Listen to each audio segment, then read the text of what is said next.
सत्संग जी, प्यार से बोलिए। धन्यकार जी। आज का विषय है ब्रह्म ज्ञान का महत्व। जैसे जब तक कोई सोया रहता है तब तक उसे पता ही नहीं चलता संसार में क्या हो रहा है। इसी प्रकार मोहरात्रि में सोया हुआ जीव तब तक वास्तविकता से दूर ही रहता है जब तक उसकी नींद नहीं टूटती और आंखें खोलकर नहीं देखता कि वास्तविकता क्या है। आंखें बंद रहने और आंखें खोलने में जितना अंतर है उतना ही अंतर है ब्रह्म को जानने और न जानने में।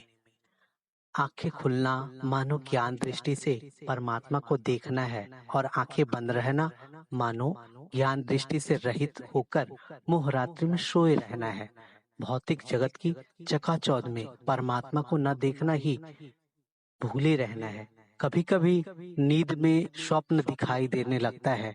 स्वप्न में हमारे पीछे कभी कुत्ता भौंककर भागने लगता है, कभी कई कुत्ते हमारा पीछा करने लगते हैं, कभी सांप पीछे पड़ जाता है और हम जान बचाकर भागने की कोशिश करते हैं, परंतु इतना भाग भी नहीं पाते।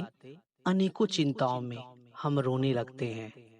उस वक्त हमारा सबसे बड़ा शुभचिंतक वह है जो हमें जगाकर उस स्वप्न का अंत कर दे, क्योंकि स्वप्न समाप्त होते ही सारे दुखों से अपने आप छुटकारा मिल जाता है। इसी प्रकार मोह की काली रात्रि में जीव की जगत रूपी स्वप्न जो दिख रहा होता है उसे अनेकों चिंताओं ने मारा होता है और वह बड़ा ही दुखी पीड़ित होता है। उसे अपने परिवार का, मृत्यु का, बीमारी का, न जाने कितनी दुख चिंताएं लकड़ी में घुन की तरह खाए जा रही हैं। इस विपत्ति में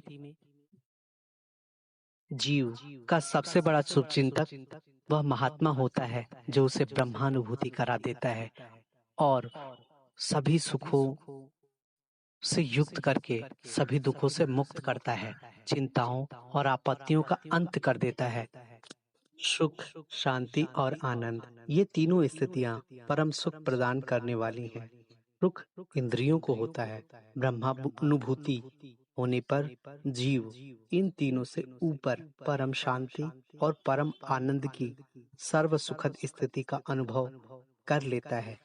इस आनंदमय विलक्षण स्थिति का शब्दों द्वारा कह पाना शायद संभव नहीं है। इसे एहसास जब जीव कर लेता है तो परम आनंद की प्राप्ति करता है। इसलिए वे लोग ब्रह्मानुभूति के बिना कितने बड़े सौभाग्य और परम सुख से वंचित रह जाते हैं, जो मानव देह धारण करके भी इधर ध्यान नहीं देते। अनंत जन्मों के विविध योनियों का कष्ट उठाने के बाद भी यह मानव जन्म मिलता है। अतः वे मनुष्य धन्य हैं जो विवेक के द्वारा किसी संत की कृपा से ब्रह्मानुभूति करके जीवन मुक्ति का आनंद लूट रहे हैं। तुलसीदास जी ने कहा भी है, बड़े भाग मानुष तन पावा, सुर दुर्लभ सद ग्रंथ न गावा, साधन धाम मोक्ष कर द्वारा, पाई न जेहि परलोक सवारा। दुर्लभ विवेक युक्त मनुष्य देह को प्राप्त करके भी जो ब्रह्मानुभूति का प्रयत्न नहीं करता, उससे बड़ा मूढ़ और आत्मघाती अन्य कौन होगा। भले ही कोई शास्त्री हो या शास्त्रों का व्याख्यान करता हो, देवताओं का पूजन करता हो, अनेकों शुभ कर्म करता हो, परंतु जब तक उसे ब्रह्म का अनुभव नहीं होता तब तक 100 कल्पों तक उसे मुक्ति प्राप्त नहीं होगी। वह आवागमन के चक्कर में फंसा ही रहेगा, दुख भोगता ही रहेगा। केवल गुरु का ज्ञान ही ब्रह्मानुभूति कराने में संभव होता है। गुरु के ज्ञान में वो ताकत होती है कि संसार सागर में डूबता हुआ जीव अपना उद्धार कर सकता है। विविध कर्म कांड में मन कभी शुद्ध नहीं होता, परंतु परम पदार्थ की प्राप्ति के लिए वस्तु की प्राप्ति अथवा ब्रह्मानुभूति तो ब्रह्म ज्ञान से ही संभव है। करोड़ों कर्म से कुछ भी नहीं हो सकता। मोक्ष न योग से सिद्ध हो सकता है, न संख्या आदि, न दर्शनों के अध्ययन से। कर्म और विद्या से भी मोक्ष मिलने वाला नहीं। वह तो केवल ब्रह्म का स्वयं अनुभव करने से ही सिद्ध हो सकता है। जैसे जो डॉक्टर के पास जाकर दवा लेकर सेवन करता है, उसी की बीमारी दूर होती है। किसी और के द्वारा किए गए प्रयत्नों से, किसी और के लाभ से कुछ भी नहीं होता।